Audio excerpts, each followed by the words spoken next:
Alice was beginning to get very tired of sitting by her sister on the bank and having nothing to do. Once or twice she had peeped into the book her sister was reading, but it had no pictures or conversation in it. And what is the use of a book without any pictures or conversations? She was wondering in her own mind whether the pleasure of making a daisy chain would have been worth the trouble of getting up and picking the daisies, when suddenly a white rabbit with pink eyes ran close by her. There was nothing so very remarkable in it, nor did Alice think it was very much out of the way to hear the rabbit say to itself, oh dear, I shall be late." But when the rabbit actually took a watch out for the waistcoat pocket and looked at it and then hurried on, Alice started to her feet when it flashed across her mind that she had never before seen a rabbit with either waistcoat pocket or watch take out of it. And burning with curiosity, she ran across the field after it, and was just in time to see it pop down a large rabbit hole under the hedge. In another moment down went Alice after it, never once considering how in the world she was going to get out again. The rabbit hole went straight on like a tunnel for some way, and then dipped suddenly down, so suddenly that Alice had not had a moment to think about stopping herself, for she found herself falling down what seemed to be a very deep well. Either the well was very deep, or she fell very slowly, for she had plenty of time as she went down to look about her and to wonder what was going to happen next. First she tried to look down and make out what she was coming to, but it was too dark to see anything. Then she looked at her sides of the well and noticed they were filled with cupboards and bookshelves. Here and there she saw maps and pictures hung upon pegs. She took down a jar from one of the shelves and passed it. It was labeled orange marmalade, but to her great disappointment it was empty. She did not like to drop the jar for fear of killing somebody underneath, so she managed to put it in one of the cupboards as she fell past it. Well, Alice thought to herself, after all this, I shall think nothing of tumbling stairs. However brave they'll all think me at home. Why, I wouldn't say anything about if even I fell off the top of the house. I wonder how many miles I've fallen by this time, she said aloud. I must be getting somewhere near the center of the earth. Let me see, it must be 4,000 miles down, I think. Yeah, that's about the right distance. But when I wonder what latitude or longitude I've gotten to. Presently she began again. I wonder if I shall fall right through the earth. How funny would it be to come out among the people that walk with their heads downward. But I shall have to ask them what the name of the country is, you know. Please, Mama, is this New Zealand or Australia? And what a little ignorant girl she'll think for asking. No, it'll never do to ask. It'll never hurt to ask. Perhaps I shall see it written up somewhere. Down, down, down. There was nothing else to do, so Alice soon began talking again.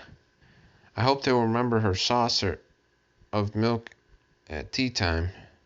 I'm afraid, but you might catch a bat or something like that. But do cats eat bats, I wonder? And here Alice begun to say to herself in a dreamy sort of way, do cats eat bats? Do cats eat bats? And sometimes do bats eat cats? For this, she couldn't answer either question. It didn't much matter which way she put it. She felt that she was dozing off and had just begun to dream, and she was walking hand in hand with Dia, was saying to herself earnestly, now Dia, tell me the truth. Did you ever eat a bat? When suddenly thump, thump, down she came upon a heap of sticks and dry leaves, and the fall was over. Alice was not a bit hurt, and she jumped to her feet in a quick moment. She looked up, but it was dark overhead. Before before her was another long passage, and the white rabbit was still in sight. Hurrying down it, there was not a moment to be lost. Away went Alice like the wind, and was just in time to hear it say, as it turned the corner, "Oh, my ears and whiskers, how late it's getting!" She was close enough behind. She turned the corner, and the rabbit was no longer to be seen. She found herself in a long, low hall, which was lit up by a row of lamps hanging from the roof. There were doors all around the hall, but they were all locked, while Alice had been all the way down one side and up the other. Trying every door, she walked away sadly, wondering how she was ever going to get out. Suddenly, she came upon a three-legged table made of solid glass. There was nothing on it but a tiny golden key, and Alice's first idea was she might have to belong to one of the doors in the hall. Either of the locks looked too large, or the key was too small, but at any rate, it would not open any of them. However, on the second time round, she came upon a certain low curtain she had not noticed before, and behind it was a little door about 15 inches high. She tried the little golden key in the lock, and to her great delight it fitted. Alice opened the door and found that it led into a small passageway, not much larger than a rat hole. She knelt down and looked along the passage into the loveliest garden you ever saw. However, she longed to get out of the dark hall and wandered about among these beds of bright flowers and those cool fountains, but she could not get her head through the doorway. And even if my head would go through, thought poor Alice, it would be very little use without my shoulders. Oh, how I wish I could shut up like a telescope. There seemed to be no use waiting by the little door, so she went back in on the table, hoping she might find another key. This time she found a little bottle on it, and tied it around the neck of the bottle was a little paper with the words "Drink Me," beautifully printed on large letters. It was very well to say "Drink Me," but it was a little wise that Alice was going to do that in a hurry. "No, I'll look first," she said. "I'll see whether it's marked poison or not." This bottle was not marked poison, so Alice ventured to taste it. Finding that it was very nice, she very soon finished it off. "What a curious feeling," said Alice, "to be shutting up like a telescope."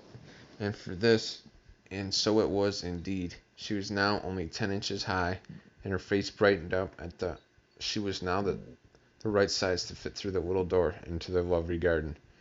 However, she waited a few minutes to see if it was going to shrink any further. She felt nervous about this, for it might end, said Alice to herself. "Am I going out altogether like a candle? I wonder if I should be like then." After a while, finding that there was nothing more happened, she decided on going into the garden at once. But Alice, for poor Alice. When she got to the door, she found she had forgotten the little golden key, and that she went back to the table for it.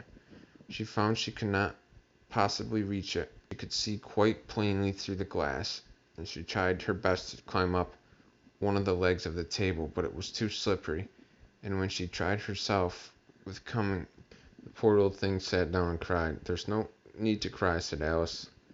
"I advise you to leave off this one minute." She generally gave herself very good advice, but sometimes she scolded herself on severely as to bring tears into her eyes. Once she remembered trying to box her own tears for having cheated herself in the game of croquet. Her eye fell off a little glass and was lying under the table. She opened it and found it in a very small cake. The words "Eat me" were beautifully marked on the currants. "Well, I'll eat it," said Alice. "If it makes me grow any larger, I can reach the key. And if it makes me grow any smaller, I can creep under the door, so either way I'll get into the garden. I don't care which happens." So she ate a little bit anxiously to herself. Which way? Which way? Holding her hand to the top of her head while it was growing, and then she was quite surprised that she had retained the same size. To be sure, what generally happens when one eats cake, but Alice got so much into the way expecting nothing out of the way things to happen, that it seemed quite dull and stupid for life to go on in the common way. So she set to work and very soon finished off the cake.